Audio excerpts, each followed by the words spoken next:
Taiwan melaporkan 15 kasus baru tanggal 27 Maret. Penderita meliputi 6 wanita dan 9 pria dengan kisaran usia 10 hingga 60-an tahun. Semuanya tertular di luar negeri. Sebagian besar kembali dari Amerika Serikat dan Inggris. Total kasus mencapai 267 orang, 30 diantaranya telah keluar dari karantina. Jumlah kasus dalam negeri telah mencapai lebih dari 200 kasus, namun baru 30 orang yang boleh meninggalkan karantina. Ada sebagian penderita yang telah memiliki antibodi namun masih terdeteksi virus pada saluran pernafasan mereka. Ada pakar yang menyatakan bahwa virus ini dapat berkembang biak dengan cepat pada saluran pernafasan manusia. Dibutuhkan waktu panjang untuk dapat membersihkan virus ini secara total. 有抗体只能去清除比较外面的病毒，那真的躲在细胞里面的病毒需要靠 T 细胞，那很有可能 T 细胞的反应需要更长的时间才会上来。 Dokter menjelaskan virus ini bermutasi dengan cepat. Secara klinis, penderita yang tertular masih berpotensi tertular untuk kedua kalinya. Yang memiliki antibodi juga tidak pasti memiliki kekebalan 100%. Menurut statistik CECC, 70% kasus dalam negeri merupakan gejala ringan tanpa komplikasi dengan masa pengobatan rata-rata 24 hari. Namun ada pasien yang menghabiskan waktu 53 hari baru pulih dan meninggalkan rumah sakit. Untuk alasan keselamatan, penderita harus menunjukkan hasil negatif selama 3 kali pemeriksaan berturut-turut baru bisa meninggalkan karantina. Stasiun THSR akan menerapkan pengukuran suhu tubuh mulai 6 April. Untuk menekan resiko penularan akibat lalu lintas warga selama 4 hari liburan Qingming, Kementerian Transportasi mewajibkan sejumlah lokasi transportasi utama yang meliputi stasiun kereta, bandara, kantor layanan jalan tol, dan kantor pos untuk mengukur suhu tubuh mulai 1 April.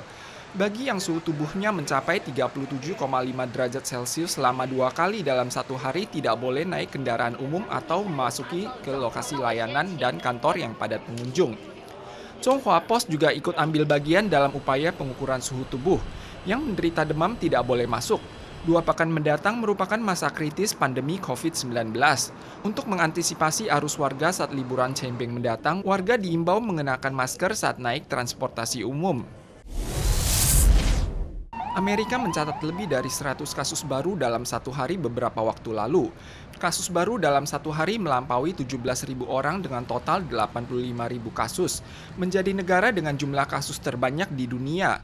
Presiden Donald Trump menyatakan penambahan kasus membuktikan bahwa pemeriksaan berjalan lancar. You don't know what the numbers are in China. China tells you numbers and Fakultas Kedokteran Universitas Washington menganalisis pandemi mungkin baru akan mereda pada bulan Juni. Diprediksi 4 bulan mendatang jumlah korban tewas di Amerika akan melampaui 8.000 orang. Bila dilihat dari total populasi, jumlah penderita positif di Amerika mencapai 4 kali lipat jumlah di Tiongkok. Untuk mengantisipasi penularan dari luar, pemerintah Tiongkok melarang warga asing masuk mulai tanggal 28 dini hari walaupun telah memiliki visa dan izin tinggal resmi. Visa pelabuhan dan visa transit cuma-cuma juga akan ditangguhkan untuk sementara waktu. Jumlah kasus baru di Italia mencapai lebih dari 4.000 orang dengan 662 korban tewas dalam 1 hari. Total kasus telah mendobrak 80.000 orang dengan total korban tewas sebanyak 8.000 orang. Jumlah kasus di Spanyol dalam 1 hari mencapai 8.500 orang dengan korban tewas melebihi 600 orang. Total kasus menembus angka 56.000 dengan korban tewas sebanyak 4.000 orang. Panti jompo setempat menjadi zona rawan bahaya. 10% korban tewas berasal dari panti jompo setempat. Kantor media Inggris BBC menerima pengaduan dari seorang wanita Inggris dan kekasihnya bahwa mereka dibawa ke Hualien untuk karantina selama 14 hari saat transit di Taiwan. Mereka melaporkan tidak disediakan air panas dan kondisi makanan buruk layaknya di penjara. CCC menanggapi bahwa saat itu pasangan tersebut mengaku tidak memiliki uang sehingga baru dibawa ke fasilitas karantina di Hualien. Fasilitas tersebut memiliki sarana kamar mandi, dispenser air, dan mesin cuci. Walau tidak ada televisi, kamar tersebut dilengkapi dengan sarana internet dan disediakan 3 kali sarapan per hari. Kementerian Luar Negeri menyesalkan laporan yang tidak akurat ini. BBC juga telah meralat laporan tersebut dengan menampilkan foto fasilitas karantina Hualien serta menekankan bahwa sarana karantina Taiwan tidak serupa dengan kamar tahanan.